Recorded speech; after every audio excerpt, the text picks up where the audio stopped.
부활절 이후 네 번째 주간을 맞이했습니다.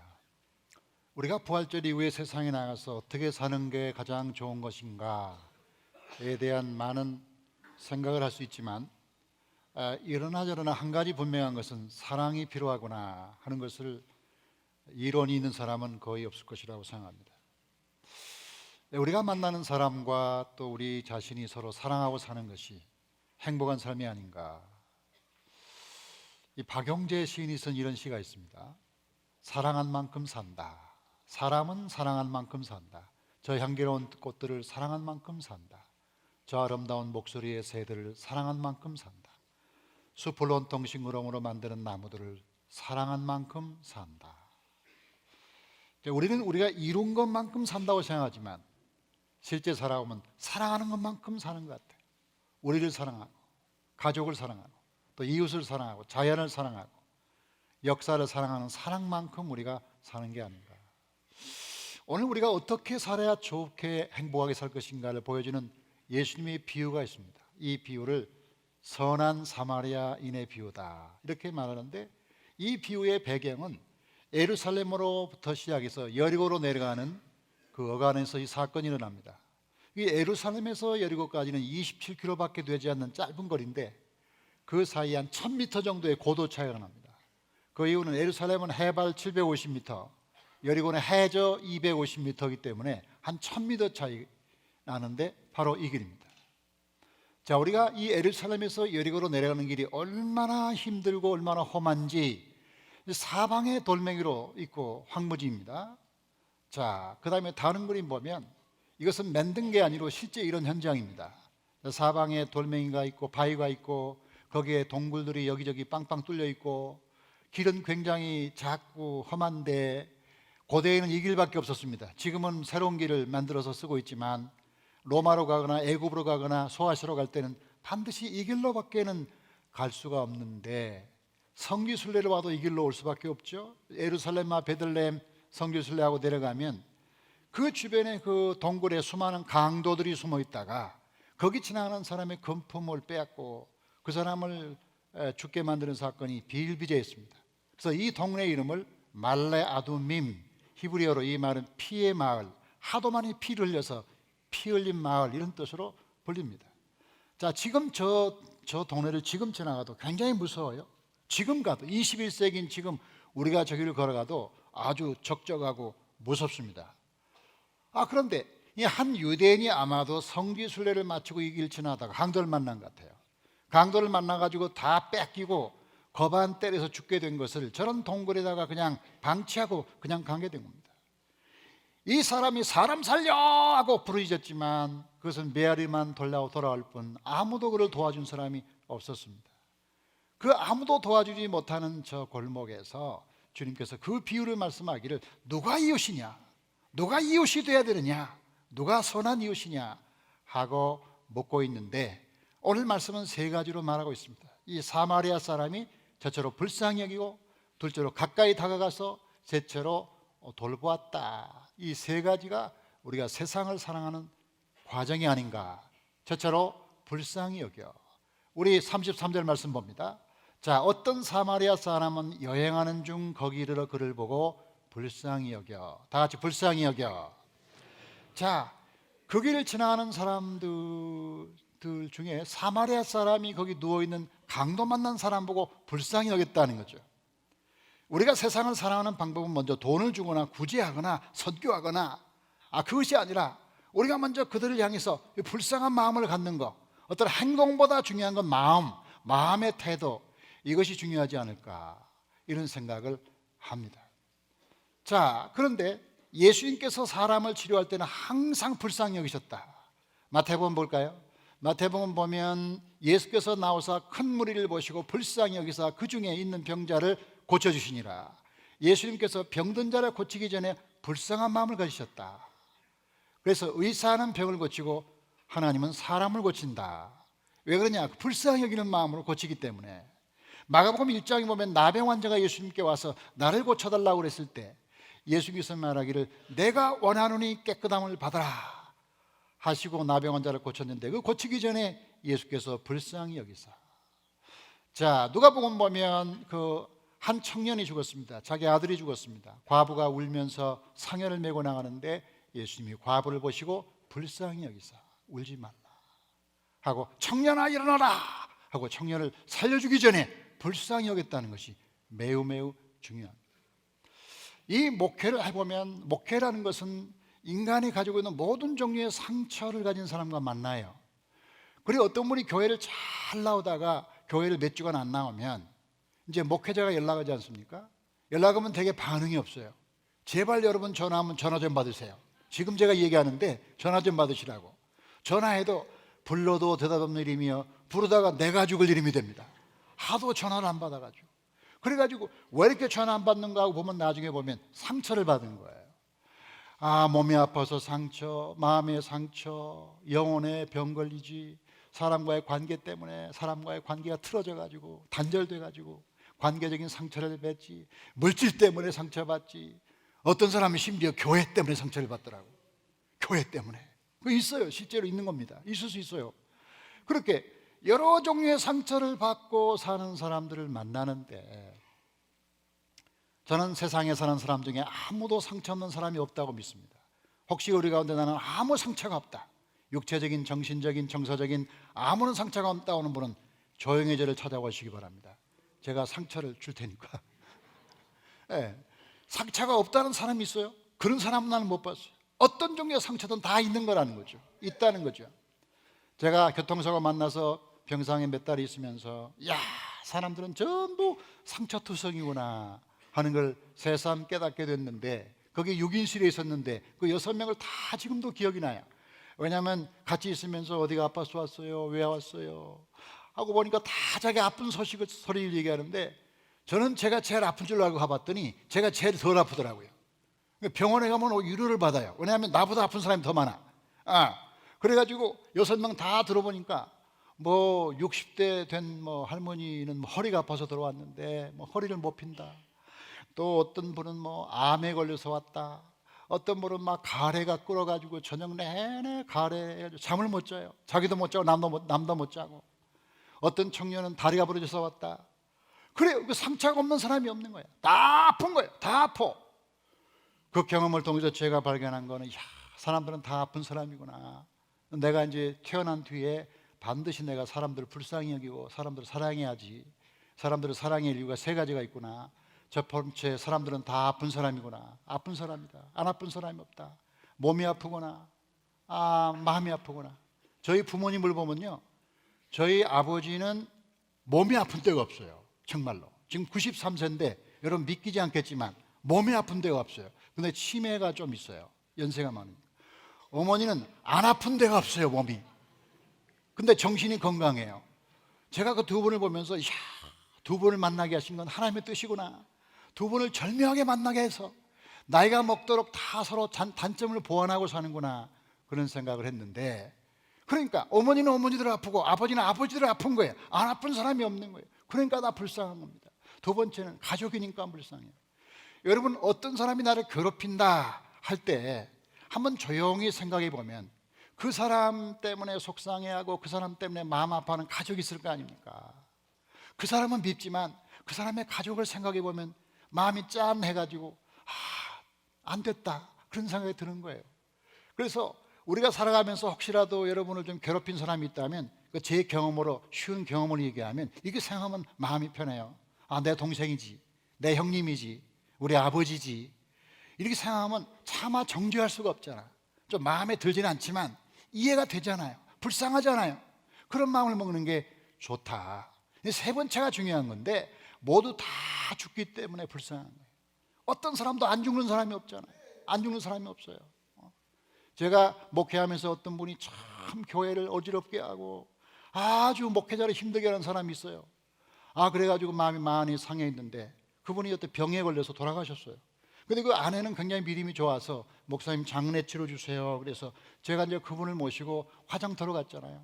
화장터에 불구덩이에 집어넣고 기도하는데 한참 있다 보니까 화장실 화장터 거기 굴뚝에서 연기가 모락모락 올라가는 거죠. 이야, 저분의 일생이 그 연기로 올라가는구나. 허무하다. 이런 생각이 있는데 조금 있다가 항아리가 남는데 보니까 항아리에 재만 나와 있어요. 몇 개 안 돼요. 몇 줌 안 되는 재만 남은 거예요. 그 선산에 뿌리면서 하나님, 이게 인간입니다. 이게 인간이에요. 이런 인간을 우리가, 이 인간들을 대상으로 다투고 이런 인간들과 싸우고 있으니 우리의 연약함을 기억해 주시고 불쌍해 주시오. 그래서 우리가 다투는 사람이 있으면 윤동주의 시를 생각하면 돼요. 다 죽어가는 것들을 사랑해야지. 이 죽어가는 것들, 죽어가는 것들이라는 거죠. 그래, 중세시대 이 수도자들이 수도하는 수도 중에서 가장 최마지막 단계가 백골관이라는 수도의 과정이 있는데, 이게 뭐냐면 사람이 죽으면 골짜기에다 버리잖아요, 시신을. 그러면 그 시신 옆에다가 운망을 짓게 하고 그 시신을 바라보게 하는 거예요. 이게 수도의 한 과정으로. 그 사람이 과거에 막 잘난 척하고 소리 지르고 막 화를 내고 하던 사람이 이제 죽어가지고 아무 힘도 없이 쓰러져 있어. 그러면 점점 부패해가면서 해체돼요. 비가 오고 눈이 오면 점점점 사라져요. 나중에는 물이 돼요. 나중에는 다 흔적도 없이 사라지는 것을 몇 년간, 10년간, 20년간 계속 보는 거예요. 그러면서 인간은 허무하다를 깨닫게 되는 거죠. 그러니까 우리가 사람들을 불쌍히 여길 이유가 참 많은데, 모든 사람이 다 죽기 때문에 불쌍하잖아요. 불쌍한 존재예요. 그렇기 때문에 우리가 불쌍히 여기는 마음 갖기를 주의 이름으로 축복합니다. 자, 두 번째는 우리가 세상을 살리기 위해서 우리가 가까이 가야 된다. 가까이 가야 된다. 자, 가까이 가야 되는데 여기 지금 강도 만난 사람이 누워있지 않습니까? 근데 첫 번째 지나가는 사람이 제사장이고 두 번째가 레위인이 지나가다 보니까 그 강도 만난 사람이 죽어있는데 그냥 지나갔잖아요. 우리는 이런 생각이에요. 그냥 지나간 사람 보고 사랑이 없네, 나 같으면 그 사람 데리고 갔을 텐데 되게 사랑이 없네, 이렇게 생각하겠지만 이 제사장과 레위인은 물론 사랑도 없었지만 더 중요한 건 율법 때문에 그러는 거예요. 율법이 뭐라고 기록되어 있느냐? 율법의 제사장이 시체에 손을 대면 이게 부정한 사람이 됩니다. 이 부정한 사람이 돼서 이 사람은 일주일 동안 자기 몸을 막 닦으면서 정결하는 그런 과정을 거쳐야 됩니다. 이게 쉽지가 않아요. 그 다음에 그 죽은 사람이 이방인일 경우는 더 많이 정결의 기간이 길어져요. 그 다음에 제일 나쁜 건 뭐냐? 그 강도 만난 사람을 고치려고 가서 만지다가 그 순간 그 사람이 돌아가시면 이 사람이 죽은 거에 대한 책임을 져야 돼. 그래가지고 그 사람이 죽으면 옷을 찢고 머리에 재를 뿌리고 회개해야 돼. 그러니까 제사장이 이게 괜히 긁어부스럼인 거예요. 그래가지고 만나가지고 만져가지고 살아나면 좋은데 안 살아나면 자기만 부정한 사람 되는 거예요. 그러니까 이 제사장은 고민에 빠진 거예요. 좋은 종교인이 되느냐, 좋은 이웃이 되느냐. 좋은 종교인이 되려면 안 가야 되는 거예요. 율법을 어기니까요. 그런데 이 사람은 종교인이고 율법대로 사는 사람이니까 안 가야 되겠다고 판단하고 안 간 거죠. 자, 그러면 이런 질문을 우리가 해볼 수가 있어요. 이 종교가 뭔데 사람을 못 살리느냐? 종교라는 게 사람을 살리자고 있는데 어떻게 종교에 열심히 있는 사람일수록 사람을 못 살리는 이상한 결과를 가져오느냐? 이 율법이 무슨 의미가 있냐 이게 하는 생각을 할 수가 있어요. 근데 실제로 이것은 제사장의 이야기가 아니라 우리의 이야기예요. 믿음이 좋은 사람들이 훨씬 세상에 무관심합니다. 믿음이 좋다는 사람들일수록 훨씬 세상에 대해서 별로 관심이 없어요. 그냥 구속한 주님만 보이는 거예요. 그냥 주님만 보이는 거예요. 이러니까 문제가 있다는 거죠. 그러면 우리가 이 예수님의 비유를 통해서 우리가 발견하는 것은 진정한 예배가 뭐냐 하는 걸 생각해 보자. 예배가 뭡니까? 이 제사장이나 레위 지파 사람들은 평생 성전에서 예배하는 일로 자기들의 업을 삼았잖아요. 이 사람들은 양과 소를 잡아서 하나님께 예배하는 게 자기 직업이면서 소명이잖아요. 얼마나 좋은 직업입니까? 얼마나 좋은 소명입니까? 그런데 이 사람들은 생각할 때 예루살렘 성전에서 예배하면 됐지 밖에 나가서까지 내가 힘들게 일할 게 없다, 이런 생각을 했다면 굉장히 예배를 잘못 오해했다는 거죠. 다시 말해서 내가 주일날 교회 가서 예배 드리면 됐지 밖에 나가서 내가 그렇게까지 이렇게 힘들게 살 필요가 없다고 생각했다면 당신은 제사장이다 하는 얘기입니다. 그러니까 우리가 진정한 예배는 뭐냐면 이 교회 와서 예배 드리고 예배를 끝내고 가는 게 아니라 교회 와서 예배 드리고 예배자로 세상에 가는 거예요. 아멘. 예배 드리고 예배하는 사람으로 세상에 가는 거지 진정한 예배라는 거죠. 우리가 교회 와서 하나님을 예배하고 하나님을 모시고 세상으로 가는 거죠. 그러니까 예배 공간은 한신교회, 영락교회 공간적인 제한이 없다는 거죠. 예루살렘이든 사마리아이든 거기서 예배하는 게 중요한 게 아니라 신령과 진정으로 예배하는 자를 주님이 찾으신다는 거죠. 그럼 우리가 예배가 교회 안에서 드리는 예배는 목회자가 주관해요. 목회자가 주관하고 1시간 딱 짜여진 틀에서 여러분 지금 예배 드리고 있지 않습니까? 이건 교회에서 드리는 예배라고요. 그럼 예배를 마치고 가면 예배 끝난 게 아니라 또 다른 예배의 연장에서 여러분이 예배를 집례하는 거예요. 세상의 제사장이 여러분이잖아요. 여러분이 삶으로 예배하고 직장에서 예배하고 가정에서 예배하고 늘 마음으로 하나님을 예배하고 그 다음에 강도 같은 사람 만나서 예배하고 늘 아무 데서나 예배할 수 있어야 된다. 이게 주님께서 우리에게 가르친 말씀이라는 것이죠. 그래서 헨리 나우엔이 그런 말이에요. 우리가 기도하면서 발견하는 것은 우리가 하나님께 가까우면 사람에게도 가깝다는 사실이다 했는데, 보통 우리가 진보주의와 보수주의를 말하는데 이 보수주의적인 신앙 가진 사람은 하나님 가까워요. 근데 사람이 멀어요. 근데 진보적인 사람들은 사람이 가까워요. 근데 하나님은 멀어요. 이 두 가지가 한국교회에 지금 나눠져 있다는 거죠. 하나님과 사람을 나누게 본다. 이 선한 사마리아 비유는 성전에서 예배했지만 강도 만난 그 현장에서도 예배할 수 있는 마음으로, 예배하는 마음으로 사람을 살려야 진정한 예배가 아니냐, 진보와 보수가 함께 만나는 장면이라고 그렇게 말할 수가 있다, 이렇게 볼 수가 있습니다. 자, 그래서 우리가 이제 이 세상에 나가서 사람들을 만나야 하는 이유가 많이 있지만 그 중에 하나가 뭐냐면 전도하기 위해서 만나야 돼요. 전도하기 위해서. 우리는 모든 경우에 사람들을 전도의 접촉점으로 보는 거예요. 우리 전주에 친구 하나 있는데 그 친구가 책을 한 권 썼어요. 그 책을 받아봤더니 그 책에 그런 예화가 나오더라고요. 이 친구가 이제 그 한 번은 길을 지나가다가 개한테 물려요.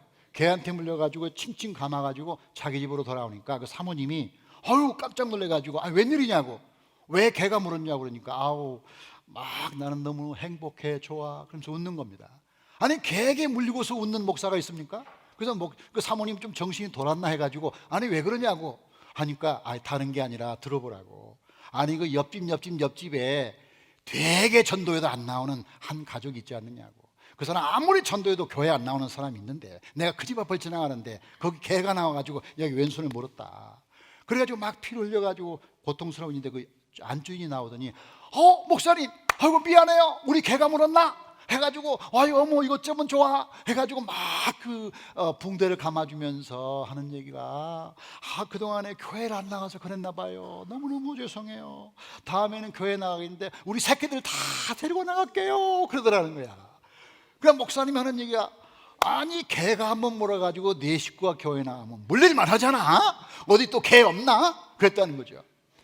그러니까 이 말은 뭐냐면 개한테 물리는 사건조차도 우리가 접촉점, 전도의 접촉점, 하나님께 그들을 인도하는 그런 계기로 봐야지 재수없는 일이 났다, 굉장히 재수없다 이렇게 생각하면 예수 믿는 사람이 아니라는 거죠. 예수 믿는 사람은 그것조차도 이건 이 사람들을 전도하기 위한 하나님의 기회구나 이렇게 봐야지. 그리고 결과적으로 그 사람들이 교회를 나왔다는 거예요. 개한테 물리고 전도 네 사람 하면 이게 얼마나 수지 맞는 일입니까? 죽지도 않아요, 개한테 물렸다고. 죽으면 몰라도. 그러니까 여러분도 가끔 개한테 물리기를 주의 이름으로 축복합니다. 개한테 물리서라도 주님께 인도해. 그래가지고 우리가 교회에서 보면 제일 전도가 안 되는 사람이 장로님들이야. 왜 그런가 보니까 장로님들의 친구는 장로님밖에 없어. 장로님들은 전부 예수 믿는 친구야. 그러니까 전도가 안 되는 거야. 전도가 이 전도할 사람이 없는 거야. 다른 교회 장로님을 모시고 올 수는 없잖아요. 그렇잖아요. 그러니까 전도가 안 되는 거예요. 전도가. 그러니까 우리가 동창회도 좀 가끔 갈 필요가 있고 회비도 좀 낼 필요가 있고 반상회 이건 반드시 가야 됩니다.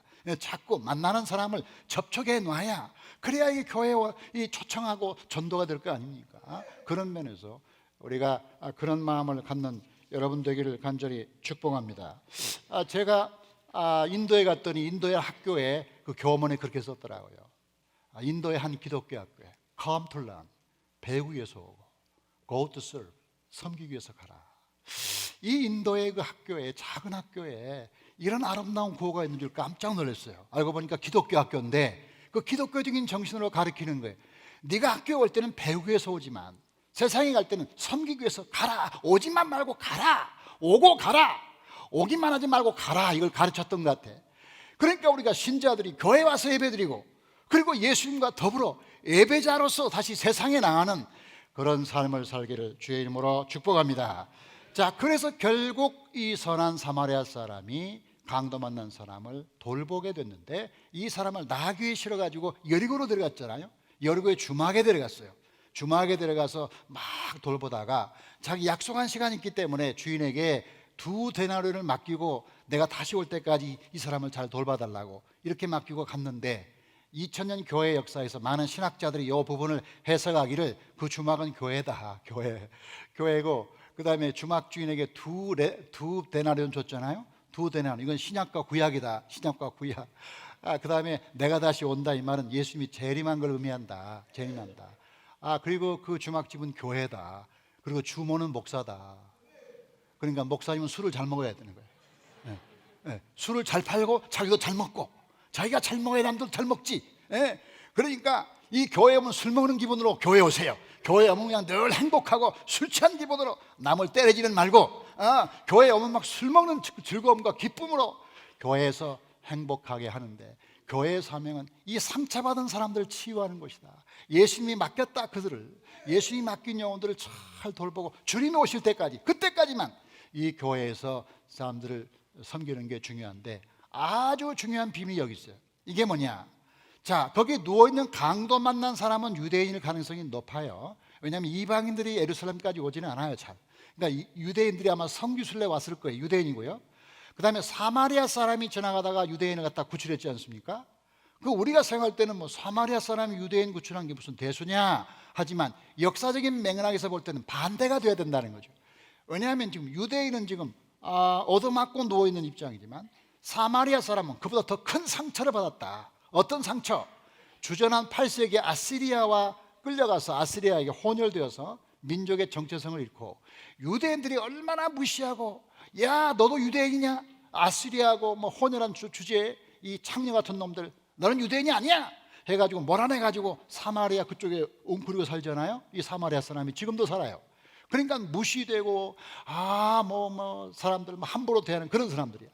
그러니까 어떤 면에서 이 사마리아 사람은 자기를 무시한 유대인을 구원할 필요가 없어요. 그러니까 딱 보니까 유대인이거든요. 안 구원해. 도와주지 않아도 되는 거예요. 제사장은 율법 때문에 안 도와줘도 되었지만, 이 사람은 자기 민족적인 감정 때문이라도 안 도와줘도 돼요. 사실은 그냥 가도 아무도 할 말이 없는 거야. 예수님의 말에 놀라운 것은 사마리아 사람을 구원했다는 말을 유대인들이 들을 때, 아니 사마리아 사람을 우리가 그렇게 무시하고 그렇게 함부로 대했는데 그 사람들 우리를 도왔어? 이건 놀라운 얘기다 하고 깨닫게 되는데, 항상 중요한 건 이거예요. 더 상처받은 자가 덜 상처받은 사람을 돌봐야 돼요. 우리가 세상적인 생각은 덜 상처받은 사람이 더 아픈 사람을 도와라 이렇게 배우지만, 예수 믿는 사람은 내가 더 많은 상처를 받았으면 내가 덜 상처받은 사람을 도울 수 있는 권리를 내가 받았다, 자격을 받았다 하는 얘기예요. 우리가 더 많은 고통을 당했으니 고통당한 사람 심정을 알 거 아닙니까? 그러니까 더 많이 돕는 거예요. 더 많이 돕는 거예요. 우리 가운데 혹시 여러분을 괴롭히는 사람이 있습니까? 여러분 생각할 때 도저히 내가 그 사람을 사랑할 수 없다면 이렇게 생각할 수 있습니다. 사마리아 사람은 더 많은 고통을 당했는데 자기를 고통 준 사람을 건졌지 않느냐? 혹시 어떤 시어머니와 관계가 안 좋아서 며느리가 내가 지금까지 어머니를 잘 섬겼지만 이제부터는 국물도 없습니다 하는 며느리가 있다면 한번 생각해 보세요. 사마리아 사람이 유대인을 건졌다는 것이죠. 이번에 우리가 정상회담입니다. 이 정상회담은 정말 역사적인 사건입니다. 우리가 이 한반도에 살아 있음으로 인하여 보는 놀라운 이벤트입니다. 자, 이것은 많은 관점이 있지만, 북한과 남한이 서로 이렇게 형제 관계 아니겠습니까? 마치 그 유대인과 사마리아 사람 같다. 유대인과 사마리아 사람, 하나는 누구 있고 하나는 건져줬잖아요. 어떤 사람이 유대인이고 어떤 사람이 사마리아일지는 모르겠어요. 어떤 쪽이 더 많이 고통을 겪었는지는 여러분이 아시겠죠. 북한 사람이 훨씬 고통을 많이 겪었겠죠. 근데 어떤 사람이 이런 말을 해요. 북한 때문에 우리가 더 많은 고통을 당했다, 우리가 더 큰 피해자다, 이렇게 생각하는 분도 계시더라고요. 그것도 일리가 있다고 봐요. 6.25를 경험한 분들은 아마 그렇게 생각을 할 수가 있어요. 어쨌든 우리 두 사람은 다 살아야 된다는 건 분명하다. 이 사마리아 사람이 유대인을 들쳐업고 나귀에 싣고 여리고에 가서 함께 치료받았던 것처럼, 이번에 정상회담 동안에 우리가 금방 통일이 오지는 않겠지만 우리가 통일을 위해서 평화를 정착시키고 전쟁을 막고 서로 민족이 교류하는 놀라운 축복의 계기가 될 줄로 믿습니다. 이를 위해서 우리가 기도해야 되는데, 이 지금까지 나라와 민족을 위해서 많이 기도했겠지만 결정적인 기도 시점이 지금 온 거예요. 지금 우리가 이번에 성공해서 반드시 이 사마리아인과 유대인이 한 여리고에 만나서 서로 화해하면서 같이 음식을 먹고 서로 고치고 치료하고, 그래서 아름다운 나라가 이루어져야 되지 않겠느냐. 이제 우리가 뭐 고통을 많이 받았으니 망해봐라, 왜 정상회담 해봐야 소용없다, 이렇게 하면 언제까지 나라가 발전하겠냐 이거야. 그렇기 때문에 우리 모든 성도가 이 아름다운 축제에 나라와 민족을 위해서 기도하고, 반드시 이번 정상회담이 성공하게 되기를 주의 이름으로 축복합니다. 그것은 단지 민족의 일뿐만 아니라 사마리아와 유대인들이 서로 미워하고 서로 경계하고 살다가 여리고에서 함께 만나서 아름다운 한 형제를 이루었던 것처럼 우리가 바로 그런 축복이 일어나고 아름다운 평화가 이 땅에 정착되기를 주의 이름으로 축복합니다. 하나님 아버지, 감사합니다. 우리가 사는 세상은 상처받은 세상입니다. 몸이 아픈 사람, 마음이 아픈 사람, 관계가 깨진 사람, 버림받은 사람, 물질 때문에, 사람 때문에, 심지어는 교회에서도 상처받고 마음이 아파하는 사람이 참 많습니다. 하나님 아버지, 우리가 사람을 불쌍히 여기게 도와주시되, 모두가 상처받은 사람이기 때문에 불쌍히 여기게 도와주시고, 모두가 우리의 가족이기 때문에 불쌍히 여기게 도와주시고, 모두가 죽기 때문에 불쌍히 여기게 하여 주시옵소서. 사람들은 자기만 아픈 줄 알고 남이 아픈 걸 모르고 있는데, 하나님, 나보다 다른 사람이 더 아프다는 사실을 늘 기억하게 하여 주시옵소서.